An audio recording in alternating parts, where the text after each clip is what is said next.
Hello everyone, I'm Matt Mitridge, the alternate historian. Well, it's finally time to keep a promise I made back in February, to do a plausibility review of Kaiserreich. For those who forgot, I analyzed a fan-made map of Europe from Kaiserreich Legacy of the Weltkrieg, the popular mod for the Hearts of Iron franchise.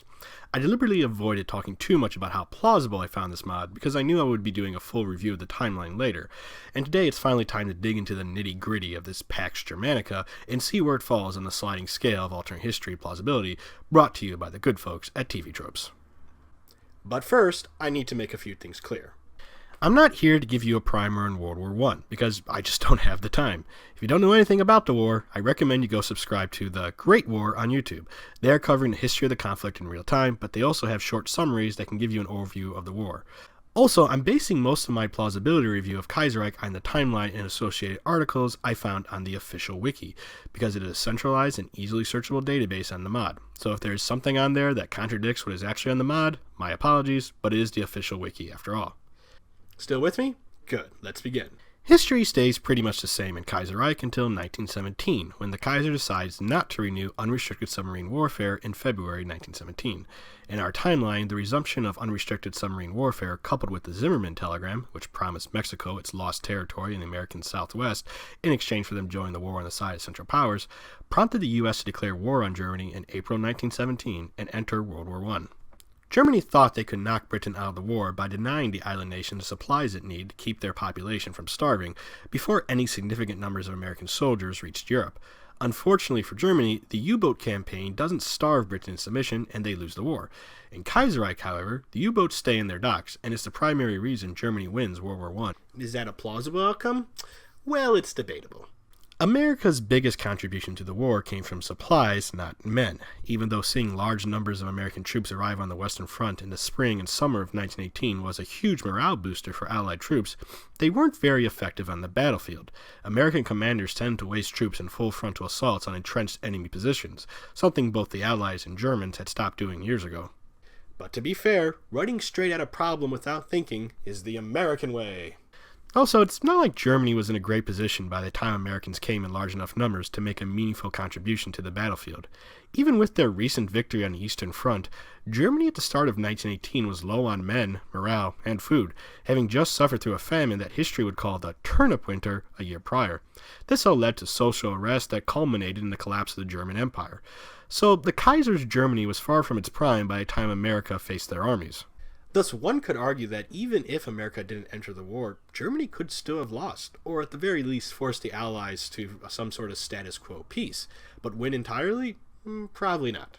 But that's not what happens in Kaiserreich. Instead, America stays out of the war and in fact even becomes slightly pro-German in 1917 after a British sub sinks an American freighter carrying Christmas gifts to Germany. Seriously? Why not have those dirty limeys just sink a cargo ship full of adorable puppies while you're at it? This results in Britain temporarily loosening their blockade of Germany, which saves the Germans from another hard winter. While I like how the creators of Kaiserreich are factoring mundane issues like food supplies, it does seem like the mod's creators are adding extra point of divergence to give Germany the best shot possible at winning the war. Anywho, by 1918, things start going absurdly well for Germany. Instead of launching the 1918 Spring Offensive, or Kaiserslaut, Germany stays on the defensive on the Western Front and commits the troops they would receive from the Eastern Front to the Macedonia Front, where they succeed in breaking Allied lines there and capturing Athens in July. This sort of makes sense to me, as Germany doesn't have to rush to win in the West because the Americans aren't coming, and the blockade was eased. Meanwhile, General Kornilov, leader of the anti-Bolshevik White Russian forces of the Volunteer Army, isn't killed at the siege of Krasnodar by a stray Soviet artillery shell like he was in our timeline. Now, you could argue that this is just the butterflies from the initial POD changing the outcome of certain events, but what does the Kaiser deciding not to resume unrestricted submarine warfare have anything to do with how well one Red Army artillery officer aimed his gun? Why still put Kornilov at the place where he died in our history if history is starting to change so rapidly? Personally, I believe it's because the creators of Kaiserreich are trying to prevent something else from happening, which is the rise of the Soviet Union.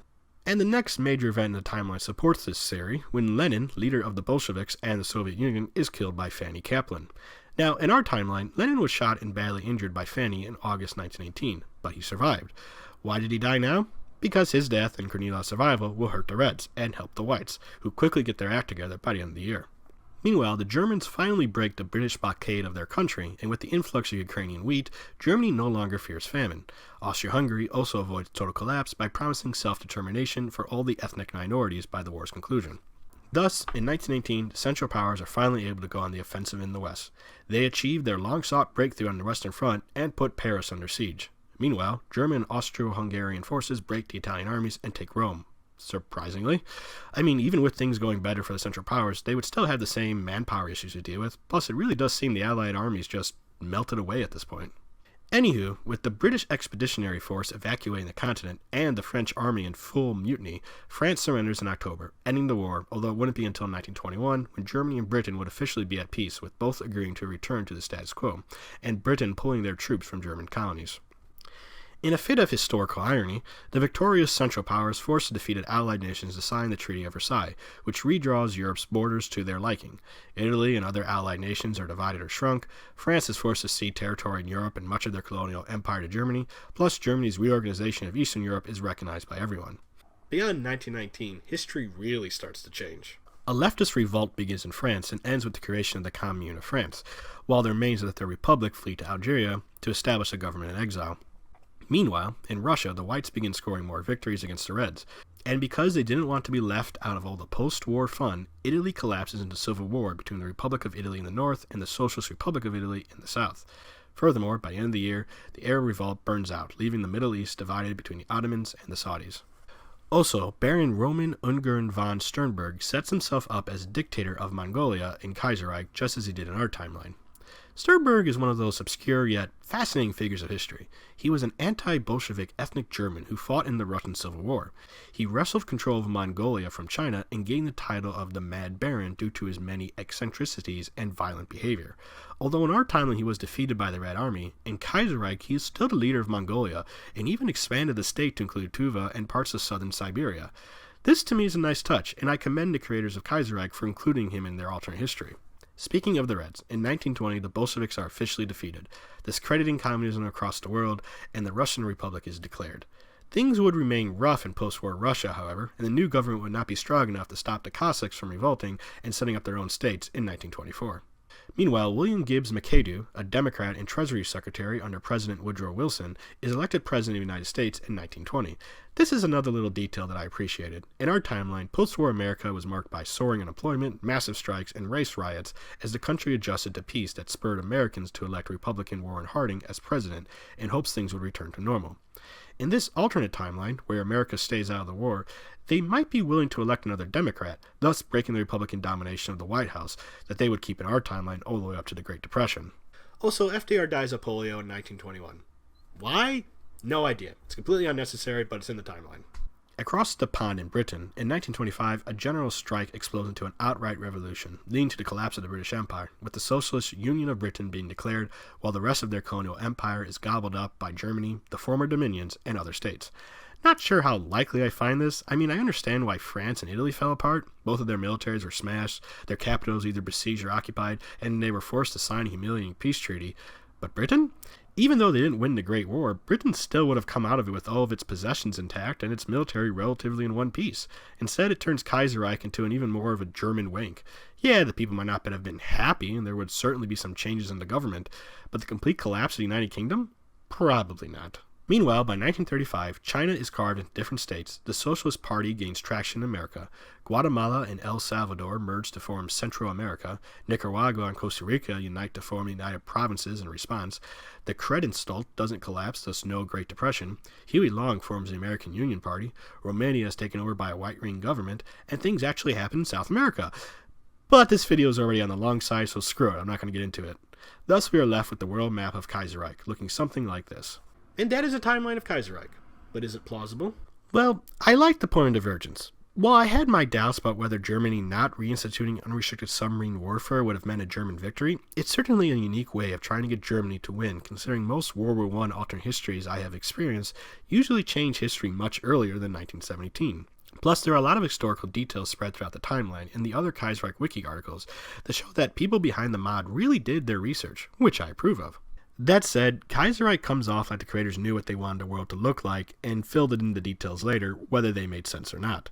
Messing with probability to let Germany win is one thing, but adding in additional points of divergence to prevent the rise of the Soviet Union and cause the collapse of the British Empire turns what was already a borderline plausible scenario into a German wank. Still, I've read a lot worse Germany wins World War I alternate histories, and at least the creators of Kaiserreich try to be logical in how they structured their alternate history. They don't just care about battles alone and factor in things like economics, logistics, and food production when trying to figure out how Germany could have become the most powerful country in Europe by the mid-1930s. Thus, using the TV trope's sliding scale of alternate history plausibility, I am labeling Kaiserreich as a Type 2 hard-soft alternate history. Although it is just an Imperial Germany wank, it is a very well done Imperial Germany wank, and it should be commended for that. Well, that is what to say in this subject. If you like what I do, please comment, subscribe, share this video, support me on Patreon. I'm Matt Mitrich, the Alternate Historian. Bye!